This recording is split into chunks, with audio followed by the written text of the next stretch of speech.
let's get things straight. This is not the game featuring my custom Biotics deck. I just came up with this deck hurriedly within a few minutes, and it's very crappy. Trust me. This game is all about the opponent playing Whizzard, data leak reversal account siphon Whizzard that goes tag me.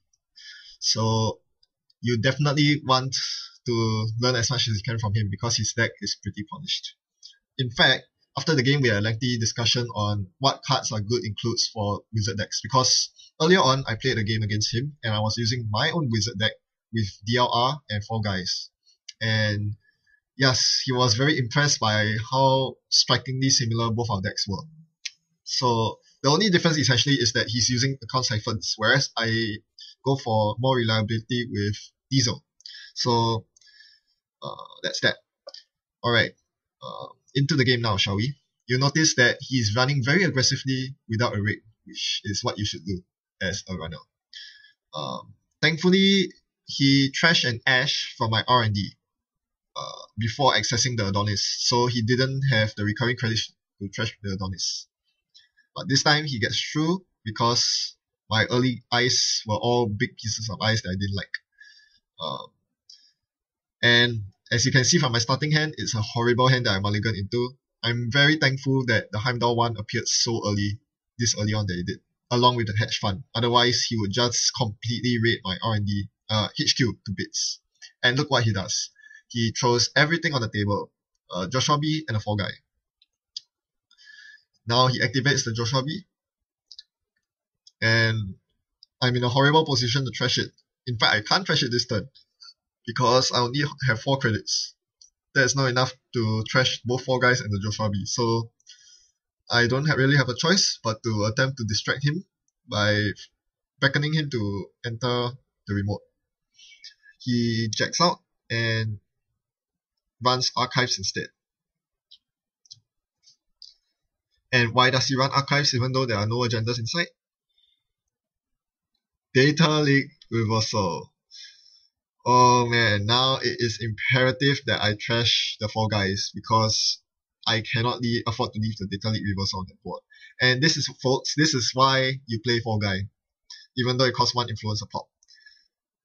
Being able to use data leak for multiple turns in a row is utterly devastating, especially if you, the corp, me as the corp, doesn't have enough credits to trash all of them at one go.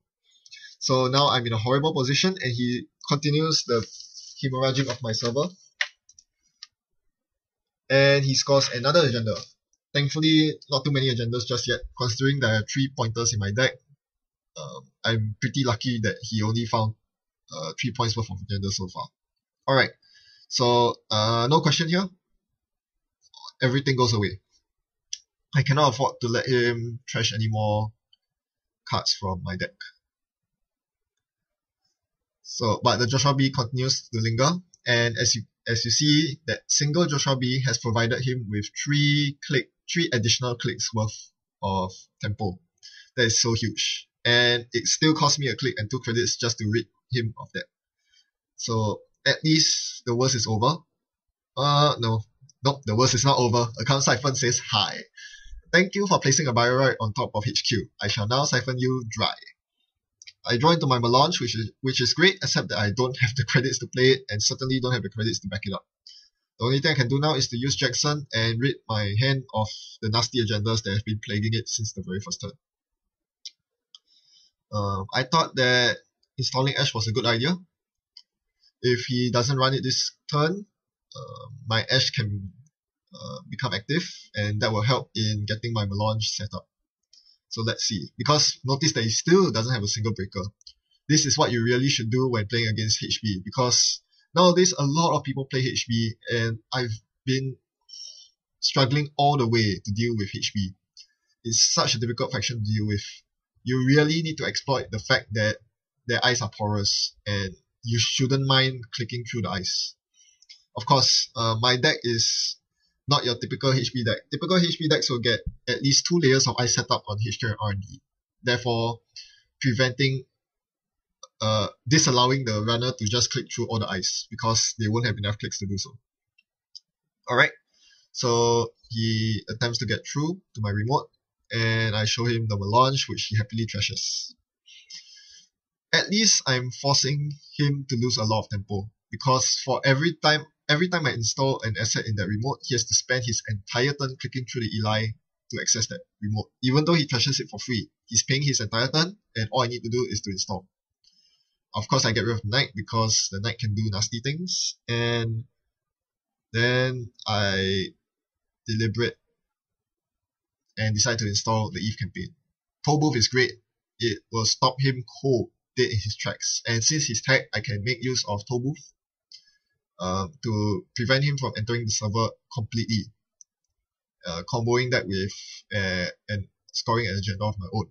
But right now I don't have enough credit to do so, so all I can do is to once again bait him by forcing him to spend his entire turn setting up and running through the server. This buys me time to get my economy to a respectable level where I can start scoring agendas. This is where custom biotics fails. The single credit you get every turn from engineering the future really, really helps. And yes, I still don't think that the 7 extra influence on custom biotics is worth the economy hit. Unless you spend those 7 influence on good economy cards, which Wayland and NBN don't really have. You don't really want to splash Sweet or Beanstalk. And Grundle Refinery is good, but you need to protect your remote. And right now, I can't even protect my Adonises and Eve campaigns, much less a Grundle. So I decided to leverage on the scoring window that he presented me by throwing a Vitruvius in there. But he takes advantage of this time to set up his second resource combo. Do I trash it? I think I have to. But if I do, I cannot rest the Toll Booth. He will steal my agenda and he'll be on 5 points. So I'm in a huge dilemma. He played this so well. He does it when I'm scoring. He says, I don't care if you score your agenda. As long as I can mill 5 cards the next turn, I don't give 2 hoots about what you do. So in response, I ice up my archives, and he counters me with a very strong play and a Crown Siphon. So right now, if he chooses to run into the remote, I cannot rest the Toll Booth. I'm in trouble. So yeah, I'll just score the Vitruvius while I still can. Otherwise, I really cannot rest the Toll Booth. I'm down to so few credits. And I'll try to bait him by installing an Eve campaign inside. Hopefully, it'll distract him. And sure enough, it does. He brings out his Overmind, and he runs that server. And even clicks through the Eli, so that's great for me. So all he sees is an Eve. It really looks like an agenda from here. Because he has no breakers out, I know he cannot get in. So I'm using the power of the Unrest Ice to scare him into thinking that that's an agenda I'm trying to score. So that bought me a lot of time. But time is still not on my side, because he is hemorrhaging my R&D away, and I really have to stop it. And stop it I do. I trash his Data Leak and his Fall Guy, but by now the damage has been done. I believe there are enough agendas in Archives for him to win outright should he run there. And all that's guarding Archives is a lowly Eli that he can easily click through or overmind his way through. So he does. I show him the Eli. He can pay to get through it, but he jacks out instead, which enables my successful demo. This card should be more effective, but in this game he only ran when he was sure that he could get through the servers, so there's nothing much I could do there. And now he makes a very, very good play. He installs Armitage and takes 6 off. Now I cannot perform any close accounts play, because should I close his accounts, he will bounce back with the Armitage. If I trash the Armitage, I'm putting myself even further back. I don't want to set myself so far back, because I'm already low on credits. And I've run out of time. I've run out of assets to trick him, to lure him into running my remote. I can't do that anymore. So right now I'm completely stuck. And I also cannot dump agendas into Archives. In the end, I chose to gain 3 credits and trash the ice. I'm pretty sure he won't run into HQ because it's pretty expensive for just looking at 1 card. So now he finally does the Archives run and he wins the game outright. This is an extremely strong deck. I mean, I guess that doesn't say much because I'm playing a very crappy deck myself, but it really made me think twice about not going Siphon. I didn't want to include Siphon in my deck because it's a whopping 4 influence, which prohibits me from running card draw. And you really want card draw because you need to get those resources into your hand, and you need to increase the consistency of your deck.